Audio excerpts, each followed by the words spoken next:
மாண்புமிகு தமிழக முதல்வர் மு.க.ஸ்டாலின் ஐயா அவர்களுக்கு இந்து மக்கள் கட்சியின் சார்பில் என்னுடைய பணிவார்ந்த வணக்கத்தை தெரிவித்துக் கொள்கிறேன்.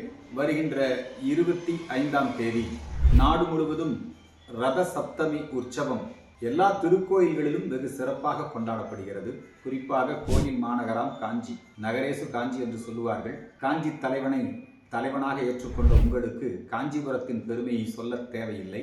காஞ்சிபுரத்திலே 100க்கும் மேற்பட்ட கோயில்களிலே ஜனவரி 25 ரத சப்தமி தினத்தன்று எல்லா கோவில்களிலும் சுவாமி புறப்பாடு திருவீதி உலா இருக்கிறது. குறிப்பாக பேரருளாளன் பெருங்கருணையாளன் வரதராஜ பெருமாள் திருக்கோவிலிலே சந்திரபிரபை, சூரியபிரபை உள்ளிட்ட வாகனங்களிலே திருவீதி உலா நடைபெறும். அதே போல சமீபத்திலே வெகு சிறப்பாக கும்பாபிஷேக திருவிழா நடைபெற்று கட்சி ஏகம்பனே என்று சொல்லுவார்களே, ஏகாம்பரேஸ்வரர் திருக்கோவிலிலே தங்க ரத உற்சவமும் நடைபெற இருக்கிறது. இத்தகைய ஒரு சூழ்நிலையிலே ஜனவரி 25ஆம் தேதி மொழிப்போர் தியாகிகள் தின பொதுக்கூட்டமும் அதே போல நலத்திட்ட உதவிகள் வழங்குகின்ற விழாவும் அதே காஞ்சிமா நகரிலே தாங்கள் ஏற்பாடு செய்திருக்கிறீர்கள். முதலமைச்சர் என்கின்ற முறையிலும் திராவிட முன்னேற்றக் கழகத்தினுடைய தலைவர் என்கிற முறையிலும் நீங்கள் அதிலே பங்கெடுத்துக் கொண்டு சிறப்பிக்கப் போவதாக செய்திகள் அறிந்தோம். அருள் கூர்ந்து உள்ளூரிலே ஏற்கனவே அங்கே பெரும் கூட்டம் கூடும்.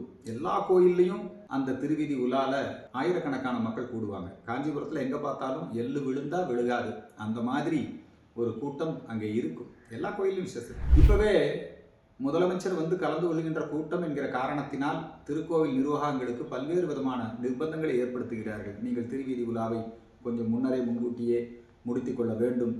அப்படியான நிர்பந்தங்கள் கருத்துக்கள் எல்லாம் இப்பொழுது கோயில் நிர்வாகங்களுக்கு சொல்லப்படுகிறது.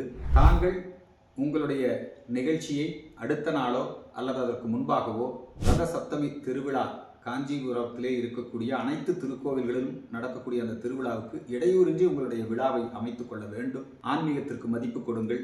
பக்தர்களின் உணர்வுகளுக்கும் வசதிக்கும் தாங்கள் மதிப்பு கொடுக்க வேண்டும். தங்களுடைய மொழிப்போர் தியாகிகள் தின நிகழ்ச்சி மற்றும் நலத்திட்ட உதவிகள் வழங்கக்கூடிய நிகழ்ச்சி காஞ்சிபுரத்திலே இந்த ரத சப்தமி விழாவுக்கு இடையூறின்றி மாற்றி அமைத்துக் கொள்ள வேண்டும் என்கிற வேண்டுகோளை காஞ்சிபுரத்து பொதுமக்கள் சார்பிலும் பக்த கோடிகள் சார்பிலும் ஆன்மீகவாதிகள் சார்பிலும் உங்களிடம் சமர்ப்பிக்கின்றேன். பரிசீலனை செய்யுங்கள்.